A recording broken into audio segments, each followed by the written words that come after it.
Assalamualaikum warahmatullahi wabarakatuh. Perkenalkan, nama saya Nurfida Ain dengan NIM 216500084 dari kelas F.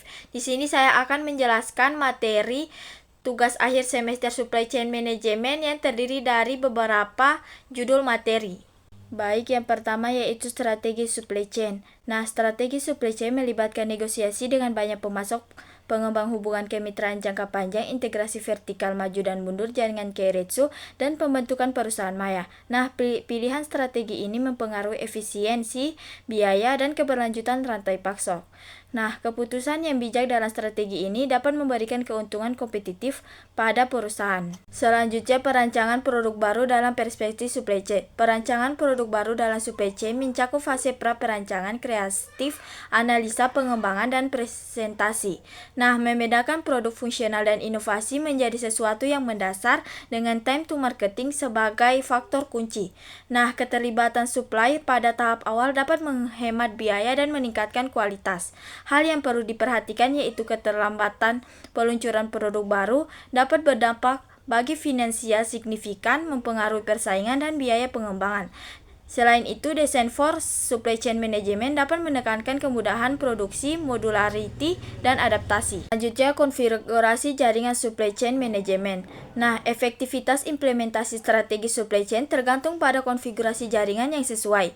Trade-off antara responsif dan efisien terjadi dalam merancang supply chain, di mana mempertimbangkan strategi, biaya, dan karakteristik produk. Selanjutnya, pengelolaan permintaan dan perancangan produk, di mana pengolahan permintaan melibatkan upaya mengubah pola permintaan agar menguntungkan supply chain dengan instrumen seperti promosi, harga, self-management, dan lead struktur.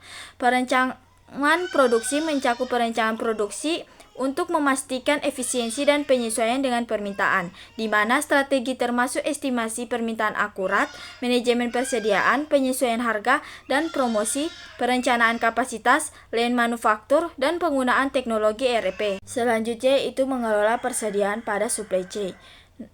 Manajemen persediaan dalam supply chain penting untuk kinerja finansial, di mana alat ukur termasuk inventory turnover rate, inventory day of supply, and fill rate.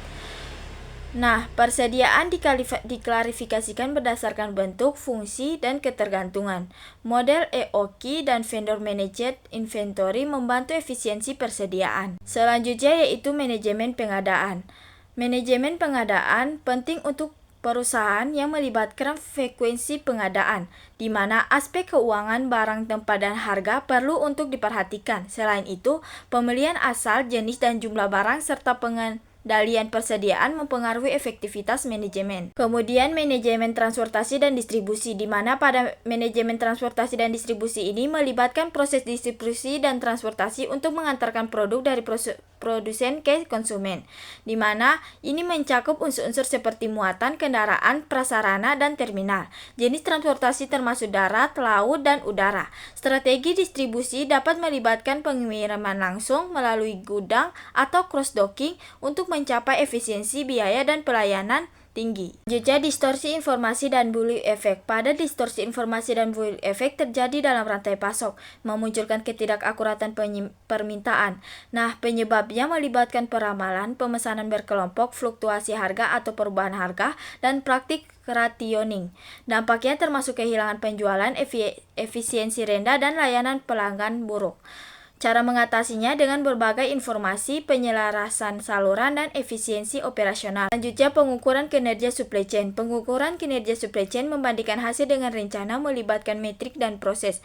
Nah, pada model SCOR dan POA memberikan pendekatan terstruktur untuk evaluasi dan perbaikan performa supply chain. Selanjutnya, teknologi informasi dalam manajemen rantai pasok. Nah, teknologi informasi dalam SCN mengintegrasikan informasi, meningkatkan efisiensi, mendukung pengambilan keputusan strategi, dan memajukan rantai pasok dengan kolaborasi efektif. Yang terakhir yaitu mengelola rantai pasok global.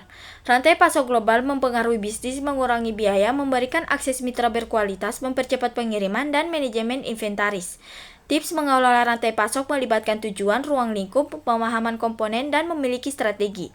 Pada manajemen rantai pasok pangan global menekankan kerjasama dan nilai konsumen. Baik, sekian penjelasan dari saya. Lebih dan kurangnya mohon dimaafkan. Wabillahi taufiq walhidayah. Wassalamualaikum warahmatullahi wabarakatuh.